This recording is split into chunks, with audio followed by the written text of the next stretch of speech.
We are here on this lovely but somewhat dreary outside February 8th. This Wednesday morning, we are going to hear a little bit of testimony from the retired state employees, I believe. And so, Tom, would you like to introduce yourself for the record? And Sure. I got here, left at about 5 this morning, so from Rutland, so it's been a fun ride up here with the wonderful weather up here. Well, my name's Tom Giffen. I'm a 40-year retired state employee. I work for the Agency of Transportation. I work with what was SRS, so I can date myself. And I ended my career as the assistant superintendent of the Marble Valley Correctional Center. So I've dealt with the state for a long time, and I've been an employee for a long time. I'm president of the Vermont State Retirees Chapter, and I represent the retired members of the Vermont State Employees Association. I put notes here for myself. Since the proposed medical insurance change has been announced, I've been getting phone calls, emails from people who have been retired for decades. A lot of them are with their medical situation. They're getting treatment. They're very concerned about, do they need to find a new provider? Are they going to be covered? Is there going to be some kind of a new plan? And I don't have an answer for them.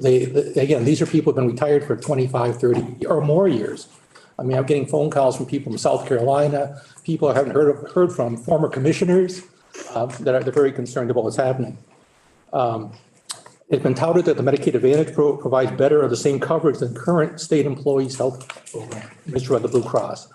Retirees currently pay into this, and there's so many differences, too many to list at this time, but I do have one personal example that somebody gave me that I'm going to read regarding this proposed change. A close relative of mine is a retired state of Vermont teacher. The state of Vermont moved the teacher's medical plan into a Medicare Advantage plan. Medicare Advantage plan only covers items that Medicare Advantage only covers items that Medicare covers. And for the most part, Medicare does not cover durable medical equipment, DREs. She had breast cancer 30 years ago and has to wear a special compression sleeve because of her lymphedema. This year, she was charged $2,277 for a sleeve that she needs yearly, replaced annually. Sometimes she has to replace it twice a year. The state of Vermont Medicare Advantage covered nothing. It does not count toward a deductible copay since Medicare did not cover it. There are many items Medicare does not cover and therefore would not be covered by Medicare Advantage plan. She has not seen any benefit from the Medicare Advantage plan that her insurance was moved to. And ironically, the state funded program would cover that particular item that she needs. On behalf of our retirees, I would hope that nobody supports any proposed changes to our health care. These changes will negatively affect our most vulnerable citizens and retirees. I mean, I don't know why that retirees seem to be a low-hanging fruit lately, but we certainly, for the people who have been retired for so long, for decades, it's certainly something that is a really big concern, what's going to happen to them. And I would hope that you would look at this and not support any changes to our health care. Thanks for coming and sharing those thoughts with us today. I want to make sure that folks know a couple of weeks ago, we heard from VSEA, from Mr. Howard, from a few of your fellow retirees and some active state employees on this issue. And the speaker and the president pro tem put out a pretty strongly worded statement to express, I think, what the leadership of both the bodies here think, and I think that they generally share some dismay that this particular issue of how retired state employees' health care wasn't brought, as a suggestion from the administration as a point of negotiation. And I think that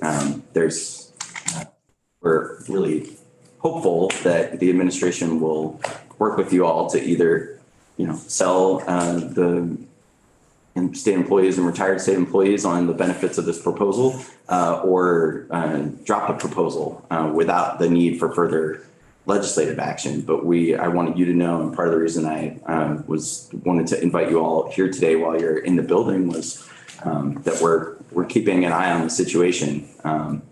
And I don't want to speak for the committee, but personally, I've heard from many state employees with similar concerns about administration's proposal.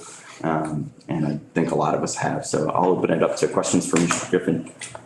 Representative Rowicki. Well, thank you. And thank you for coming. Thank Thank you you. for all your service.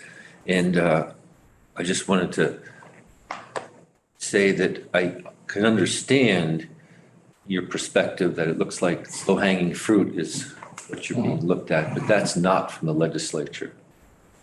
And I can tell you that there's a sense among the legislators I know that we don't want to let this happen.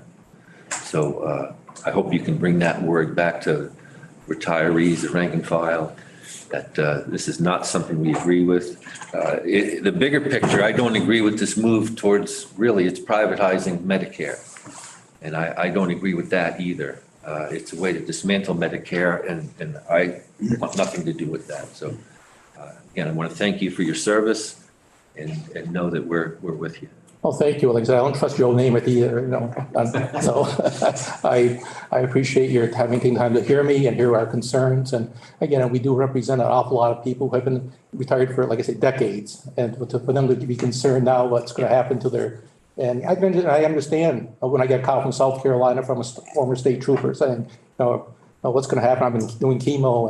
And I said, well, I'm sure there will be no problem with that. But it's a concern they should not have to have at this point in their life. Representative Chase and then Do you know if wheelchairs has been on the news a little bit recently about programs not providing maintenance, so people have to wait until they break and then, sit around for a couple of months until they can get them repaired. Do you know if the current program that you're on covers wheelchairs or wheelchair maintenance? I am not an expert on this, but I think durable goods are under our current state plan are covered. Wouldn't be under the new one? Under the Medicaid Advantage, I do not believe durable products are covered. Okay, thank you. Hey, Mr. Chair. I don't necessarily have a question for Mr. Given. I have something to say, I guess, because I'm a participant in that plan and would change with it. Well documented that the objective of the Advantage plans are to save money at the expense of either provision of treatment or denial thereof. My worst fear is that we walk out the door here in May and the governor says, well, okay, they're gone. I'll do what I want. And then we end up in a protracted and expensive court scenario. And I think considering the number of employees, retirees that are involved, that we should take some kind of preventative action to at least put a stay of execution on anything until people sit down and actually see. I mean, at this point in time, I haven't seen a contract that's being negotiated. I don't know what's in it. People are saying we're going to save all this money. It tells me that somebody has a proposal on the table, but it hasn't come here. Government operations, it seems like an operation of government. I remember when the Commissioner of Resources was here, I asked about the contract. Yeah, was the answer, I believe. And so far it's nothing. But this is a big change for people and has the potential to be a huge change. When I asked her about changes to the active state employee plan that might be either negotiated or in some way changed, and how would that impact the Advantage plan, her answer was, we'll just renegotiate that. And it just doesn't seem like a favorable thing for the corporation to do, because a contract's a contract. So you wouldn't want to be changing it every 6 months or so. I'm very skeptical of this and would actively pursue something that says back off.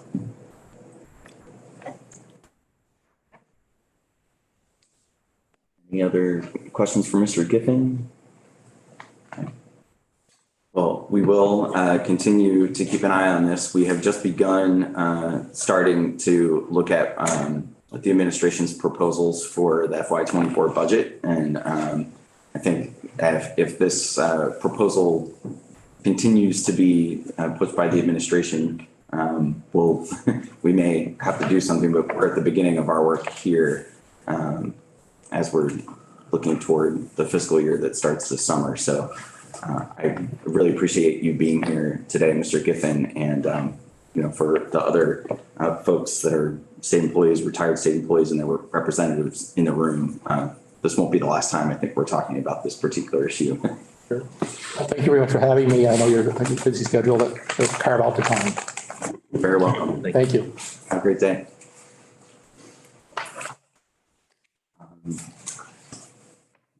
So we're running a little early, I think. Do we have the folks from ADS? They're not. Yeah, so we're going to go off live for just 10 minutes. We'll